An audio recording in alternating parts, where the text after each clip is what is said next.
وہ ساحلوں پہ گانے والے کیا ہوئے، وہ کشتیاں چلانے والے کیا ہوئے، وہ صبح آتے آتے رہ گئی کہاں، جو قافلے تھے آنے والے کیا ہوئے۔ میں ان کی راہ دیکھتا ہوں رات بھر، وہ روشنی دکھانے والے کیا ہوئے، وہ دل میں کھبنے والی آنکھیں کیا ہوئیں، وہ ہونٹ مسکرانے والے کیا ہوئے۔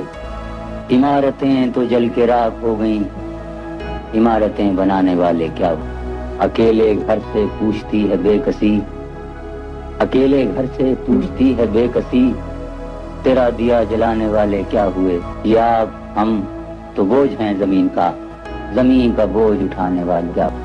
السلام علیکم، میں ہوں مالک علی خان اور آپ کو کہتا ہوں ایک اور ویڈیو میں خوش آمدید۔ آج جناب ہماری یہ خوش قسمتی ہے کہ ہمیں ناصر کاظمی صاحب نے وقت دیا ہے۔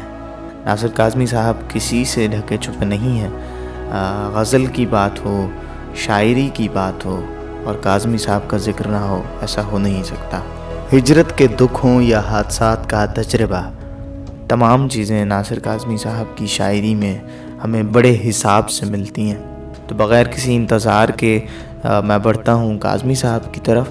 تو کاظمی صاحب یہ بتائیے گا کہ شاعری کا آغاز آپ نے کیسے کیا، اور آج کے دور میں جیسے بچوں کی پڑھائی اور دیگر شغل جاری رہتے ہیں، تو آپ کے دور میں آپ کے شغل کیا رہے؟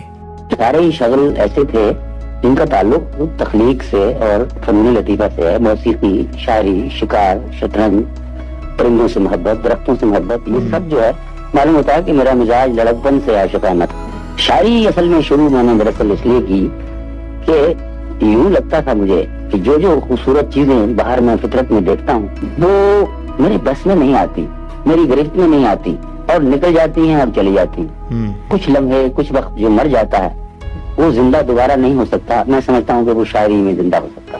اچھا، ایسا کیا سمجھتے ہیں یا کیا ایسی وجہ جانتے ہیں کہ جس نے آپ کو شاعری پر مجبور کر دیا؟ طبیعت موضوع تھی، گھر کا ماحول بھی شعر و شاعری کا تھا۔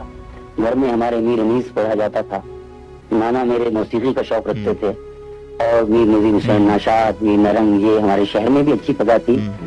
کتابیں گھر میں بچپن میں ہم نے شیخ سعدی پڑھا، فردوسی پڑھا، یہ سب چیزیں پڑھائی جاتی تھی ہمیں بچپن میں۔ قرآن حکیم، پورا آہنگ، پورا لہن جو تھا وہ ایک شعر کی طرف تھا۔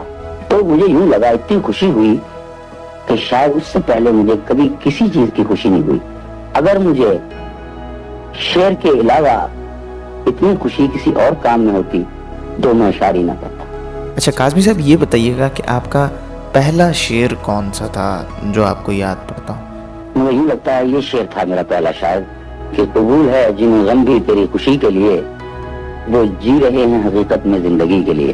کاظمی صاحب، میں آپ کی باتیں ہی سن رہا تھا اور چیزیں جاننے کی کوشش کر رہا تھا، اور تو مجھے معلوم پڑا کہ آپ کے دور میں ٹانگوں کا رواج تھا اور ٹانگوں پر سفر کیا جاتا تھا۔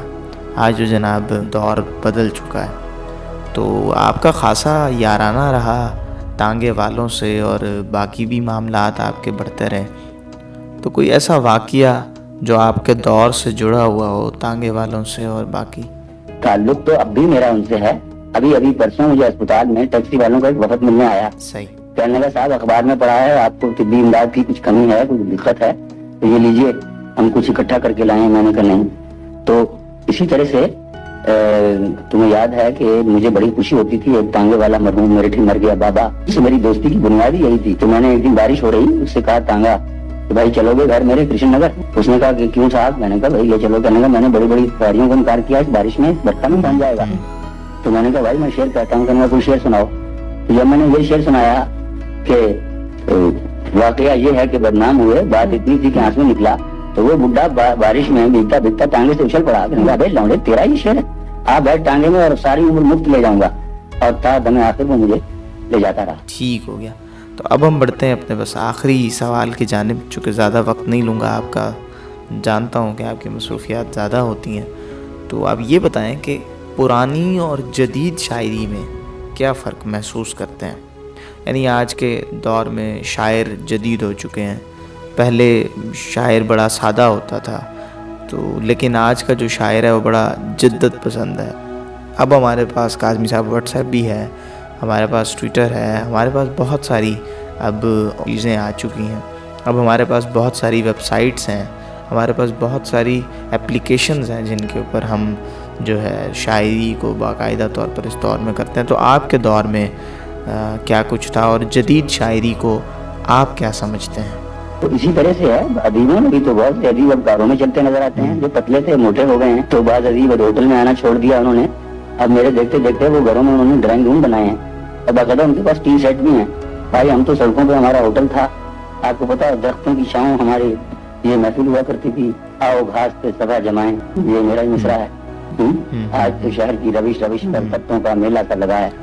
بہت شکریہ کاظمی صاحب آپ کے وقت کا، آپ نے ہمیں خاصا وقت دیا اور ہمارے تمام سوالات کا جواب دیا۔ تو میں امید کرتا ہوں کہ آپ تمام سننے والوں کو کاظمی صاحب کی باتوں نے متاثر کیا ہوگا، اور یہ وہ باتیں ہیں، یہ وہ چیزیں ہیں جو پرانے دور سے منسوب رہیں اور آج کے دور میں جن کی کمی دکھائی دیتی ہے۔ تو اس طرح سے شاعری نے اپنا آغاز کیا اور اس طرح سے اپنے عہد کے عظیم شاعر گفتگو کیا کرتے تھے۔ تو جناب اپنے میزبان مالک علی خان کو دیجیے اس اپنے پن کے ساتھ اجازت کہ آپ سے ہوگی آئندہ آنے والی ویڈیوز میں ضرور ملاقات، ملیں گے پھر کسی ویڈیو میں، تب تک کے لیے سپرد مولا۔